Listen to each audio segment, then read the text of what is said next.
Bismillah wa salatu wassalamu ala rasulillah wa ala alihi wa sahbihi wa man wala. Para santri sekalian, kita lanjutkan materi kita di pelajaran tafsir. Kita masih membahas yaitu tafsir dari surat Al-Maidah ayat yang ke-6 berkaitan dengan wudu. Salah satunya adalah rukun-rukun wudu, kemudian juga sifat-sifat wudu. Allah Subhanahu wa taala berfirman, "Ya ayyuhalladzina amanu idza qumtum ilas salati faghsilu wujuhakum wa aydiyakum ilal marafiqi wamsahu bi ru'usikum wa arjulakum ilal ka'bain." Wahai orang-orang yang beriman. Jadi Allah memanggil orang-orang yang beriman. Idza qumtum ilas salati, apabila kalian hendak melakukan salat, faghsilu wujuhakum, maka basuhlah muka kalian, wa aydiyakum ilal marafiqi, dan juga basuhlah kedua tangan kalian sampai ke siku, wamsahu biru'usikum, kemudian usaplah kepala kalian, wa arjulakum ilal ka'bain, kemudian basuhlah yaitu kaki kalian sampai ke mata kaki. Maka perhatikan para santri sekalian, faidah yang bisa kita ambil dari ayat tersebut adalah diantaranya anna tartiba baina hadhil a'dha'i al-arba'ati syartun fil wudu'i, bahwasanya tertib berurut-urutan 1, 2, 3, 4, dan 5 baina hadhil a'dha'il arba'ati, di antara 4 anggota tubuh yang disebutkan di dalam ayat tersebut, yaitu membasuh muka, kemudian membasuh tangan, kemudian mengusap rambut, kemudian membasuh kaki. Itu adalah syartun fil wudu'i, merupakan syarat di dalam wudu. Jadi ketika kita berwudu maka harus tertib berurutan. Yang pertama membasuh muka, kemudian membasuh kedua tangan sampai ke siku, kemudian mengusap rambut, kemudian baru membasuh kedua kaki sampai ke mata kaki. Para santri sekalian, kenapa tertib berurutan tersebut merupakan syarat daripada berwudu? Li'anna Allah Ta'ala dzakaraha murattabatan, karena Allah Subhanahu wa Ta'ala menyebutkannya dengan berurutan, yaitu menyebutkan yang pertama membasuh muka, kemudian membasuh kedua tangan sampai ke siku, kemudian juga mengusap kepala, kemudian yang terakhir Allah sebutkan yaitu membasuh kedua kaki sampai ke mata kaki.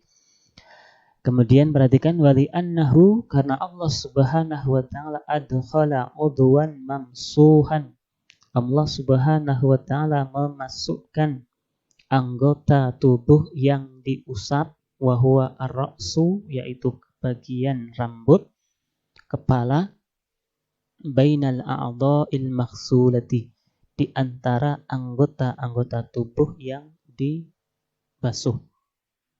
Jadi mengusap kepala atau rambut ini ya Allah masukkan di antara anggota-anggota tubuh yang dibasuh.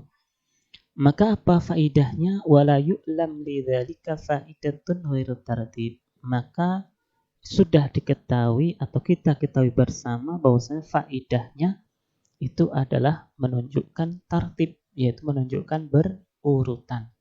Jadi faidah dari Allah menyebutkan yang demikian itu menunjukkan makna tartib, yaitu berurutan.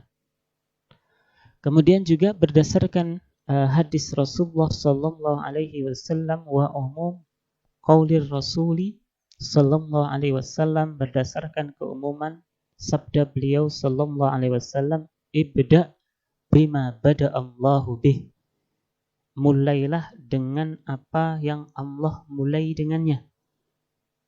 Jadi disuruh, Allah menyuruh kita untuk memulai dengan sesuatu yang Allah perintahkan untuk memulai dengannya. Nah, di dalam ayat tersebut Allah memerintahkan kita agar kita memulai dengan membasuh muka. Maka kita ikuti, kita membasuh muka, kemudian selanjutnya, dan selanjutnya. Fahuwa wa in kana waridan fil hajj, walaupun sebenarnya hadis ini berkaitan dengan haji ataupun disebutkan konteksnya dalam pelaksanaan ibadah haji, akan tetapi fa innahu ya'ummu jami'a kulli syai', akan tetapi hadis tersebut juga bersifat umum untuk hal-hal yang lainnya, untuk perkara-perkara ibadah yang lainnya. Ma'anna jami'al wasifin liwudu'ihi sallallahu alaihi wasallam dzakaruhu murattaban. Kemudian juga semua orang-orang yang menyebutkan sifat wudunya Rasulullah sallallahu alaihi wasallam, maka mereka menyebutkan bahwasanya wudu Rasulullah sallallahu alaihi wasallam adalah berurutan. Jadi dimulai dari membasuh wajah, kemudian membasuh kedua tangan sampai siku, kemudian mengusap rambut, kemudian baru yang terakhir adalah membasuh kaki. Kemudian faidah yang bisa kita ambil dari ayat tersebut adalah minha annal muwalah syartun aydan, bahwasanya muwalah itu juga termasuk syarat daripada berwudu. Apa itu muwalah? Muwalah itu adalah pekerjaan tersebut dilaksanakan secara langsung, tidak ada jedahnya. Jadi ketika sudah selesai membasuh muka, maka ya langsung membasuh kedua tangan. Selesai membasuh kedua tangan, langsung yaitu mengusap rambut. Jadi tidak ada jedahnya. Tidak ada jeda waktu di antaranya. Jadi dilaksanakan langsung, selesai yang satu, kemudian yang kedua, ketiga, dan keempat. Kemudian wajhu dzalika, adapun letak istidlal ataupun dalilnya adalah annallaha ta'ala dzakara al-wudu, bahwasanya Allah Subhanahu wa taala menyebutkan wudu muqtarinan, yaitu dengan disertai, dengan diiringi ba'dal a'dha, sebagian daripada anggota wudu, biba'din dengan anggota wudu yang lain, bilwawi dengan huruf wawu, adalah yang menunjukkan ala ijtina'i hadhil ibadati biwaqtin wahidatin, yang menunjukkan bahwasanya berkumpulnya ibadah ini dalam satu waktu. Jadi di dalam ayat tadi Allah menggandengkan antara anggota wudu yang satu dengan yang lainnya itu dengan huruf wawu. Dan huruf wawu ini mengandung makna bahwasanya ibadah tersebut itu adalah berkumpul dalam satu waktu. Fa idza farraqaha fi waqtaini, maka apabila seseorang itu memisahkannya di dalam dua waktu, lam takun ibadatan wahidatan, maka bukan termasuk ibadah yang satu. Kama law farraqa as-shalah, sebagaimana kalau seseorang itu memisahkan sholat. Dalam arti ya sholat itu kan juga berurutan dan juga dikerjakan langsung 1, 2, 3, nggak boleh dipisah-pisahkan.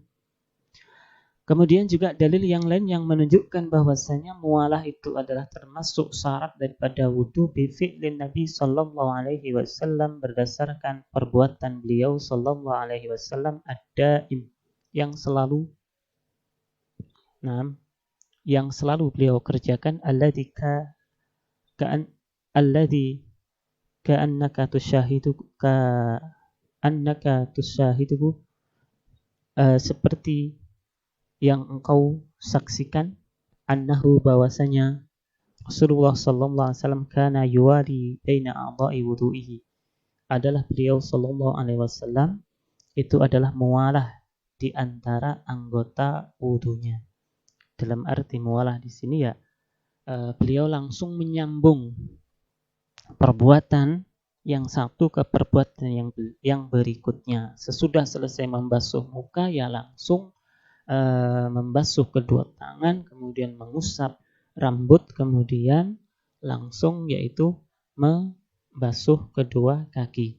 Wahada aula, dan dalil ini adalah lebih utama min istidlalin katsirin min ahli ilmi, daripada istidlal dalil yang banyak dari para ahli ilmi bikissatil lum'ah, yaitu dengan kisah di dalam hadis yang menyebutkan ada seseorang yang berwudu, kemudian ada salah satu dari anggota wudu itu adalah tidak tersentuh dengan air wudu. Lum'ah itu artinya adalah ada bagian tertentu dari anggota wudu itu tidak tersentuh dengan air. Kemudian apa? Alladzi amarahun Nabi, kemudian Rasulullah SAW memerintahkan kepadanya an yu'idahu, supaya mengulang wudu tersebut kullahu, semuanya. Perhatikan, fahuwa wa in kana fihi ba'du ad-dilalati ala hadhil mas'alah. Nah, di dalam hadis tersebut yaitu kisah tentang seseorang yang berwudu, kemudian ada anggota wudunya itu tidak tersentuh oleh air, kemudian Rasulullah Shallallahu Alaihi Wasallam memerintahkan kepadanya untuk mengulangi wudunya. Walaupun di dalam hadis ini ada sebagian dalil dalam masalah ini, yaitu masalah yang kita bahas, yaitu tentang mualah, akan tetapi lakin yuhtamal, akan tetapi ada kemungkinan anna amrahu, bahwasanya perintah Rasulullah SAW untuk mengulanginya, perintah beliau kepada laki-laki tersebut bil i'adati, untuk mengulangi, ka'amril musi fi shalah, seperti perintah beliau kepada orang yang jelek, orang yang buruk di dalam salatnya, an yu'ida, supaya mengulangi salatnya. Li'annahu, karena beliau sallallahu alaihi wasallam ra'ahu, melihat orang tersebut mukhillan liwudu'ihi, adalah orang yang mukhillan liwudu'ihi, yaitu orang yang tidak sempurna di dalam wudunya, atau tidak terpenuhi sebagian anggota wudunya oleh air tersebut. Ghairu mutammimun lahu, yaitu tidak sempurna. Jadi orang tersebut itu adalah mengurangi wudunya, sehingga dia mengerjakan wudu tersebut tidak sempurna. Kemudian beliau menyuruhnya untuk mengulangi wudu tersebut. Kemudian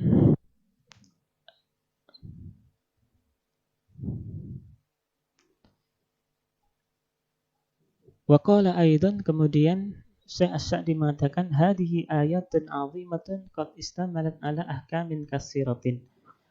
Ayat ini juga ayat yang mulia. Ayat ini juga mengandung beberapa hukum yang banyak. Ada hukum-hukum yang bisa kita ambil. Yang pertama adalah annahu yakfi al-mashu kaifama kana, bahwasanya cukup untuk mengusap itu adalah kaifama kana, bagaimanapun caranya. Biyadaihi, mungkin dengan kedua tangannya, au ihdahuma, atau mungkin dengan salah satu tangannya, au khirqatin, atau mungkin dengan kain, au khasyabatin, atau mungkin dengan kayu, au nahwihima, atau yang semisalnya. Kenapa demikian? Li'annallaha atlaqa al-masha, karena Allah Subhanahu wa taala menyebutkan kalimat mengusap itu secara mutlak.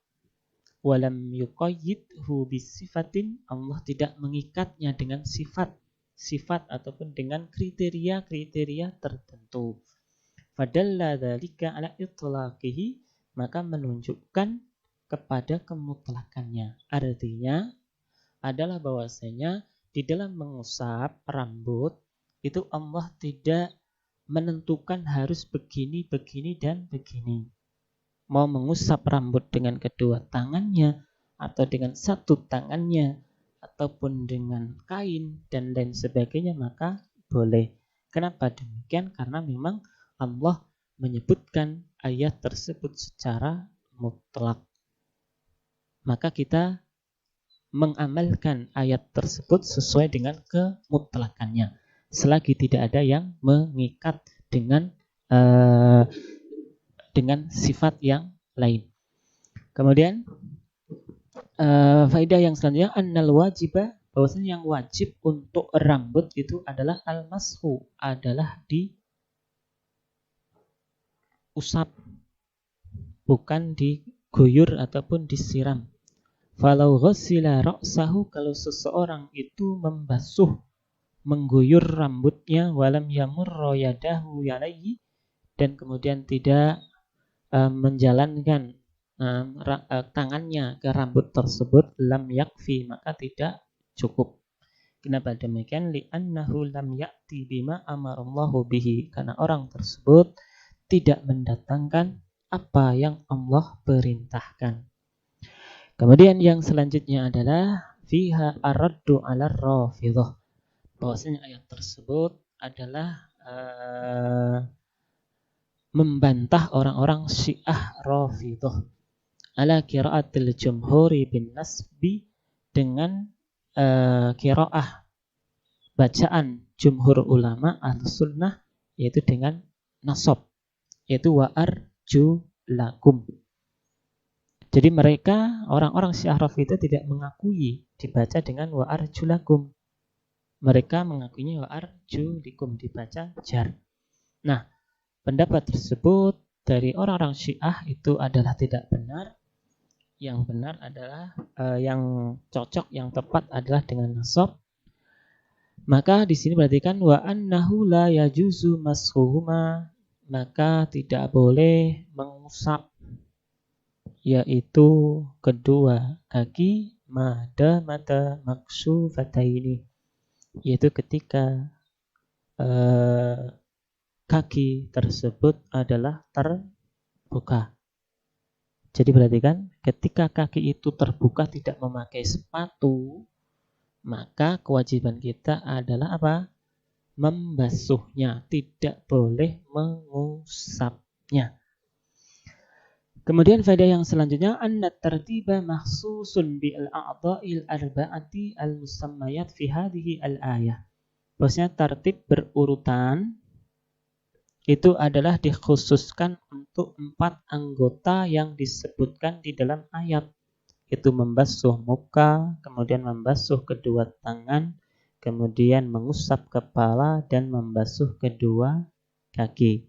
Wa amma tartibu bainal madmadati wal istinsyaqi wal wajh, adapun tertib berurutan di antara yaitu berkumur atau memasukkan air ke hidung dan juga wajah, ataupun mendahulukan bainal yumna wal yusra minal yadaini war rijlaini, itu mendahulukan yang kanan daripada yang kiri ketika membasuh tangan ataupun membasuh kaki, fa inna dzalika ghairu wajib, maka semua ini tidak wajib, bal yustahab, akan tetapi hukumnya adalah sunnah, ditekankan, dianjurkan.